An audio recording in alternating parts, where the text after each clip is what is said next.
I'm Cheryl Nelson, meteorologist and disaster preparedness advisor for Cummins. That's it, enough. We're not going to have any more cars driving through this water because it takes 6 inches to reach the bottom of most passenger vehicles. Once you get up to a foot of water, at that point, that can float some vehicles. Once you get up to 2 feet, that can start to sweep vehicles away, and we don't want that to happen. Level 4 wind restriction on the Chesapeake Bay Bridge Tunnel, which connects the south side to the eastern shore. That is open, but only for smaller vehicles. No tractor trailers, no motorcycles, and honestly, I wouldn't want to drive anything over that right now because we have hurricane warnings just as you go out into the Atlantic Ocean. How about a whistle? If a tree falls on your roof and it caves in, you're yelling for help, you lose your voice, you have a whistle to draw attention to yourself. We wouldn't have even thought of that. That's a great idea. Yeah, exactly. And then a picture of you and your pet together to prove ownership if you get separated. Well, keep in mind, for any type of disaster that you may be prone to, there is a basic kit that will have all the items that'll work in any emergency situation. And there's actually a lot of weather criteria that has to be met for this GOES-R weather satellite to launch into space. Some areas could get isolated amounts of 30, even 40 inches of rain. Chilly 16 degrees right now here in Punxsutawney. So you wanted to be twinning with me here at the gift shop in Punxsutawney. He did not see his shadow. So everybody here is so excited because that means an early spring. Thankfully, everybody is okay. They have a really good attitude about this. How you feeling? What was that? How many G's? 7.4. Are you kidding me? No. 7.4? Uh-huh. Okay, I'm good. We're done. Cheryl, how's the weather looking for tomorrow's launch? Yes, hey guys, the countdown clock is right behind me and the weather is looking phenomenal for the launch tomorrow. The forecast is mostly sunny skies with a high of 80 degrees. A little bit breezy today, and there's actually a lot of weather criteria that has to be met for this GOES-R weather satellite to launch into space. They look at the wind speed, winds aloft. They look at clouds, moisture. There can't be any lightning around. There's a lot of criteria that have to be met, but it's not just weather. There's a lot of technical criteria as well. And I spoke with Pam Sullivan, the GOES-R flight project manager, about that. GOES-R will weigh with the rocket 1.2 million pounds at liftoff. So that's a lot of weight that's going to be launched into space tomorrow at 5:42 p.m. here at Kennedy Space Center. But what happens after the launch? Well, I want to talk more about that. And I'm going to bring in now Harris Corporation's Vice President, Rami Olaisen. Thank you so much for joining us today. Thank you, Cheryl. Yes, and tell me first, what is Harris's role in the GOES-R launch? Proud to do so. Harris Corporation is very excited. We have both the prime contract for the Advanced Baseline Imager. That's that next generation weather imager that's going to bring all this incredible weather to all of us. We're also the prime contractor for the ground system that's got to process that. So if you think about all of this quantity of data coming at us 5 times faster, you got to be able to handle it to give it to the broadcast meteorologist and the National Weather Service to do what we're here to do, is to help protect lives and property. So we're very excited. Absolutely, and that's amazing what you're able to do with all of that. So after launch tomorrow, after liftoff, what happens to the GOES-R weather satellite? What's the process from there? Oh, it's going to be quite a process. We have a lot of engineers that are up with NOAA's operators in their Suitland operations facility. The first order of business is actually getting that spacecraft into its final orbit. So a lot of people don't appreciate that the ground system, in addition to processing all the information, actually flies that spacecraft. So you have to tell it where to go. You're basically commanding it from afar. So we'll be putting it up into its final orbit, and then what NOAA will do is a set of processes to just calibrate, make sure that it's ready to start sending data. A lot of antennas on that satellite that have to be opened and get ready for transmission. We expect that NOAA is going to start making data available probably in the late January, early February timeline, and then it'll gradually roll out more of the capability. So like any system, you want to bring it up one step at a time, and that's exactly what we're going to do, is prudently and methodically bring that capability online for our nation. Oh my goodness. So when do you think GOES-R, it'll be GOES 16 by then, once it's in orbit, will be fully operational and we'll start getting this next generation data? It won't be later than a year. Again, we're going to roll out the capabilities. One of the first things that's going to happen is we're going to start to see cloud and moisture imagery. That's going to be the first image, and then after that, it's just going to keep rolling. All right. Thank you so much, Rami, for joining us. We really appreciate it. Super excited here about the GOES-R launch, 5:42 p.m. I have a front row seat tomorrow. You can watch the launch live on NASA TV as well. April, Caleb, back to you. All right, Cheryl, we miss you. Come back, girl. Oh, I miss you too. I'll see you soon. To Cheryl Nelson this morning. Cheryl, you've been with us all morning long, and one of the key things that you've been talking about is that tide cycle and how this morning at low tide, it was actually functioning more as a high tide, and conditions are only getting worse. Laura, that's so true. I mean, the winds are whipping behind me right now. We still have some light rain as well, but we are starting to see that water rise starting. In fact, we have some video that we shot just a few minutes ago in Isle of Wight County, Virginia here. That's in the western part of Hampton Roads, so we're a little bit more inland, but people might not understand the tidal system here. This area floods so easily when the water levels are high. So we're showing you Jones Creek, and what's happening here is the water is coming in from the Atlantic into the bay, into the James River, and then into Jones Creek, and that is starting to come over the road and cover it. Now, that's only the beginning, okay? So what we're going to see as we push toward high tide here in Isle of Wight is around 5 o'clock this afternoon. That whole road will be covered in that spot. It will become impassable because we are seeing storm surge of 2 to 4 feet of water. There's going to be a lot of water there, and people are not going to be able to get around very easily at all this afternoon or this evening. They should be staying home. In fact, the winds are so bad here with the tropical storm force winds that we have here. That was a pretty big gust. We're gusting 40, 50 miles an hour here right now. We have a lot of bridges and tunnels in this area, and the tunnel right now connecting Norfolk and Portsmouth, called the Midtown Tunnel, that has been shut down.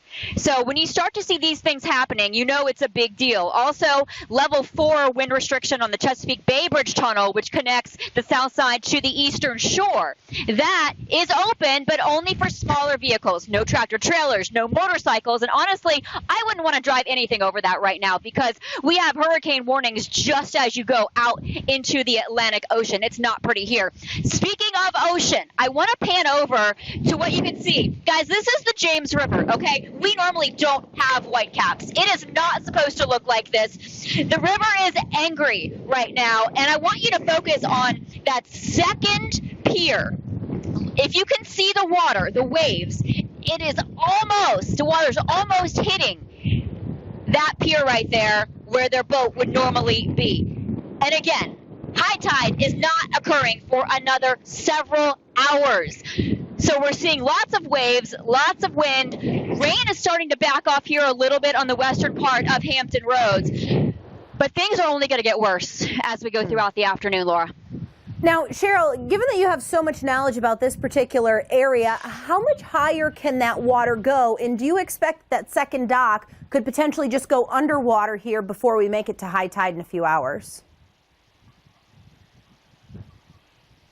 That's a great question. So normally this area, when we get to about 4.5 feet at Sewell's Point on the James River, same river as this, but that's in Norfolk, that's when we start to see minor tidal flooding. Right now we're expecting it to get very close to 7 feet at high tide. So we're talking a few more feet. And if you add a few more feet to that dock, it's going to be pretty close there. So it's something that's going to be a major concern. And our friends down in the Outer Banks, I mean, God bless them. Their lives may be forever changed in Cape Hatteras. Right, because they've had an extreme water level rise there as well. Cheryl, thank you so much. Studies show that the Arctic is warming at a rate of 2 to 3 times faster than the rest of the Earth. Carbon is stored in permafrost beneath the tundra, and researchers aren't sure how fast that carbon may be released into the atmosphere. Studying how animals in the tundra may influence ecological processes underground may provide some insight. We're specifically interested in how animals, specifically small herbivores, either exacerbate or mitigate the effects of climate change. Even on cold, rainy days like today, there's a lot of research ongoing outside of Toolik Field Station on the Arctic tundra. But did you know that something as small as a vole could possibly play a role in climate change? We're looking at voles and lemmings. They're ubiquitous in the Arctic, so they occur everywhere. They're also active year-round, so that means they don't hibernate, and underneath the snow they're still working. They're eating plants, they're making waste, they're clipping leaves, they're making nests to sleep in. So they have a really big impact on the tundra. With sites in 3 regions of the Arctic, this team is specifically interested in determining how these herbivores affect carbon pools and nutrients in the tundra. They have fencing enclosures to study their impacts on plants and soil, and have also set up several grids of live traps with peanut butter and birdseed to attract the small mammals. They use a capture-recapture technique to learn more about the herbivore's home range, density, and more. We want to know what sex they are because that matters in terms of their effect on the tundra. A female is going to reproduce and have babies, whereas a male, maybe not so much. So we sex them. We also take some samples from them. We'll take a hair and a fecal sample, so that way we can tell what they're eating. What exactly small mammals are eating is important because they have a big impact on carbon and nutrient cycling. A small mammal going about its day, it's going to clip some leaves. That's going to release nutrients back into the environment faster than if it wasn't there. It's also going to eat certain plants compared to other plants. And plants have different rates at which they either store or release carbon. A recent study in Sweden looked at the tundra after a peak year of rodents and were able to measure the difference in plants from satellite images taken from space.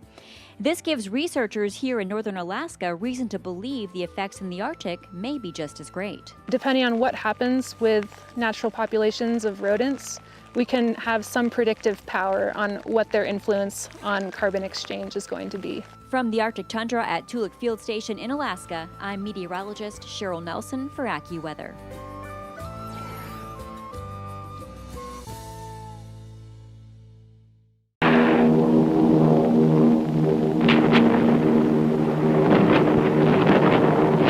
Theirs is to be the biggest airborne invasion ever attempted to this time. 75 years ago, roughly 13,000 aircraft took to the skies over Western Europe on D-Day.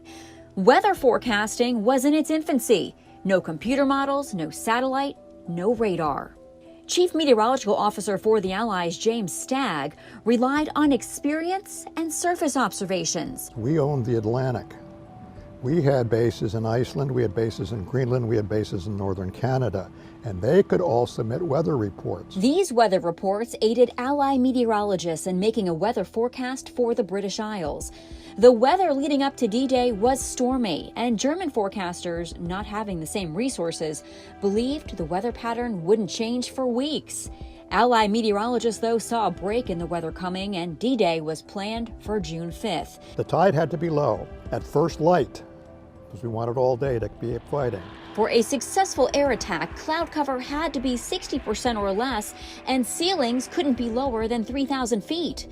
Despite pushback from American meteorologists on the Allies team, the British forecaster Stagg convinced General Dwight D. Eisenhower to delay the invasion until June 6th, when he believed weather conditions would be optimal. A lot was riding on the weather forecast on D-Day. I rode on this monoplane today, and even on a nice sunny day, there was turbulence. So can you imagine what those pilots felt 75 years ago? So they're flying in the dark. They did hit some clouds. There was some stuff up there. The Germans are shooting at them very heavily, and airplanes are swerving all over the place. They were flying us put us up at 1,500 feet. You know, it was dark. You couldn't see nothing outside. And if that wasn't enough, the planes didn't have heat, and pilots only had fleece-lined flight jackets. This was war, and you went out and you did it. Although the weather during the initial hours of D-Day was not ideal with rough seas and lingering clouds, the sky cleared as Stagg expected, making way for the largest aerial operation in history. Stagg was wrong. Wow, it's revisionist history. I think it would have been slaughter, so give a lot of credit for the success of D-Day to a meteorologist. For AccuWeather, I'm meteorologist Cheryl Nelson.